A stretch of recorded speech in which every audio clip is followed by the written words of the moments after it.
পর্দার মাধ্যমে নারীদের মর্যাদা রক্ষা হয়। হযরত আলী রাদিয়াল্লাহু তাআলা আনহু,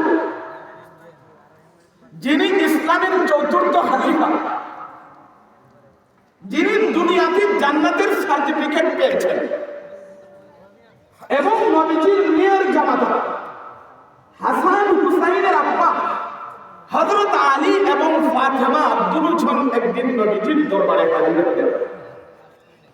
হাজির হওয়ার পরে দেখে নবীজি কান্না করছে, নবীজির চোখ দিয়ে পানি ঝরঝর করে পড়ছে। নবীজির কান্না দেখে মনে হয় নবীজি অনেকক্ষণ আত্মিক নবীজি কাঁদতেছেন। হযরত আলী জিজ্ঞাসা করলো, ইয়া রাসূলুল্লাহ, কেউ আপনাকে কষ্ট দিয়েছে?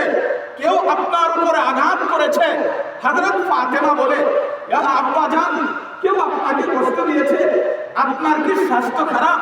আমাদের নবী বিশ্বনবী বলল, আলী এবং ফাতেমা, শোনো, কেউ আমাকে কষ্ট দেয় নাই, কেউ আমার উপরে আঘাত করে নাই, আমার স্বাস্থ্য খারাপ না। আমি যখন মেরাজে গিয়েছিলাম এই রজব মাসে, আমি যখন মেরাজে গিয়েছিলাম, আল্লাহ আমাকে জান্নাতও দেখিয়েছেন, জাহান্নামও দেখিয়েছেন, কিন্তু জাহান্নামের মধ্যে আমি আমার উম্মতের অধিকাংশ নারীকে জাহান্নামে দেখেছি।